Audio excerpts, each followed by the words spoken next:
कुआड़े भावुल नहीं बापा मान तो जानी माँ मैंने कुआड़े भावुल कह मो कथा न शुणिकी कुआड़े भावुल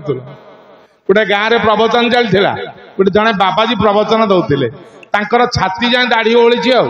से दिन सुदामा प्रसंग करते सुदामा प्रसंगटा भारी हस प्रसंगटा नहीं सुदामाटा हास्य प्रसंग नु दुख भारी दुख प्रसंग बाबाजी सुदाम प्रसंग कला बेले लुह सिंगाणी एकाठी कर सारा भाविला मु कांदिले लोक टे कांदे मझे मझे कणई कणई चाहूँ किए कांदुंट कि नहीं लोक न कांदिले बही हिट हबन ना देखला कई गोटे कांदु ना बाजी विचार कला प्रवचन भल होनी कि ठीक एति गोटे बुढ़ी थी भो भो कि रडी छाड़ा बाजी कहला माँ ठिया हो एत लोक बुढ़ी की ठिया करदेला बुढ़ी ठिया है कहला कहीं ठिया कल बाजी बाजी कहला माँ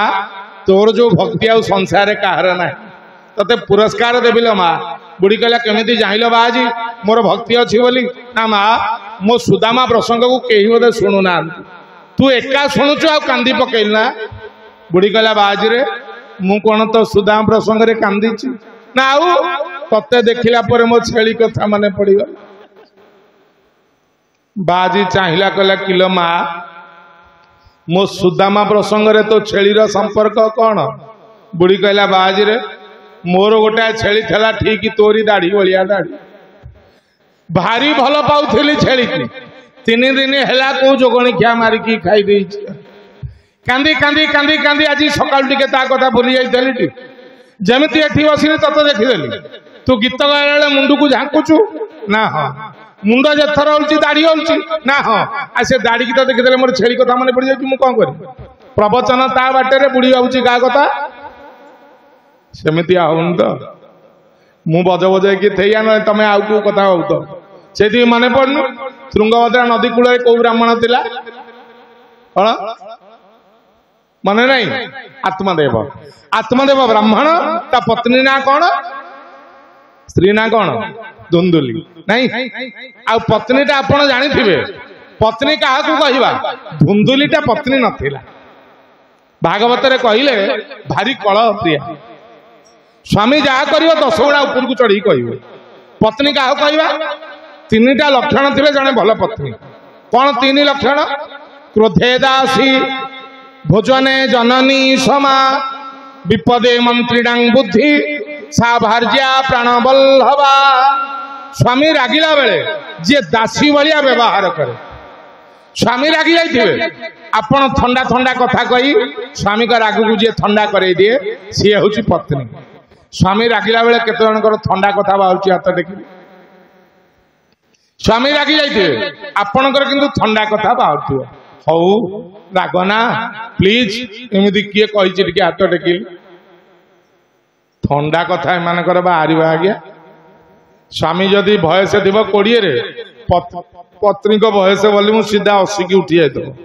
स्वामी कह हयो घंटे है कहली मोबाइल टा सेल्फ रे थुआ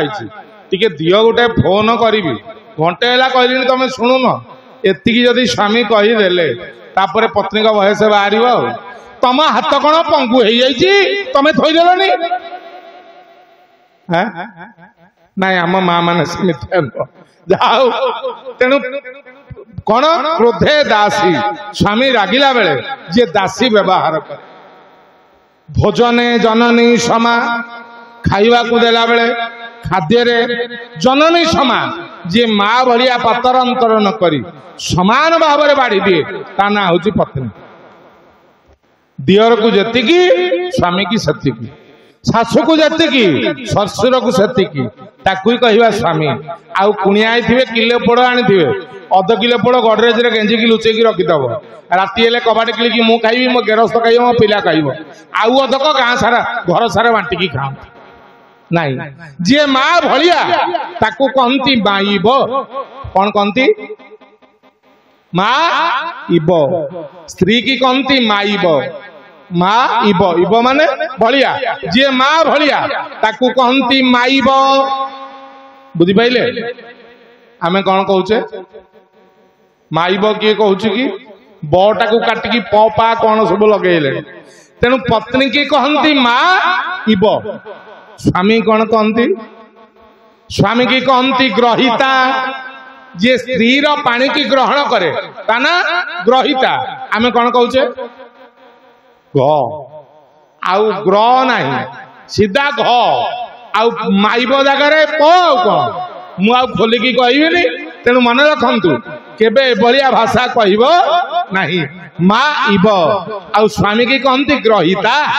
तेणु भोजने जननी समा विपदे मंत्रीणांग बुद्धि स्वामी की विपद पड़ला बेले जी मंत्री भाया बुद्धि दिए ताकू कहिया प्रकृत पत्नी ये धुंदुली जो पत्नी न कहले भल प्रतिदिन कली आ स्वामी स्त्री भितर गोटे मन दुख तांकर पिला छुआ किसी नहीं दिने स्वामी स्त्री झगड़ा लगी आत्मदेव जा गोटे जंगल पाखे बही कांदुची से बाट देकी जने साधु जाऊे अच्छा कहले साधु संग कले लाभ हम ना क्षति हम कौन हम लाभ समस्ते आम जाने लाभ हम आपण माने पुराणा श्रोता मते कहि परिबे कि साधु संग कले कौन लाभ हम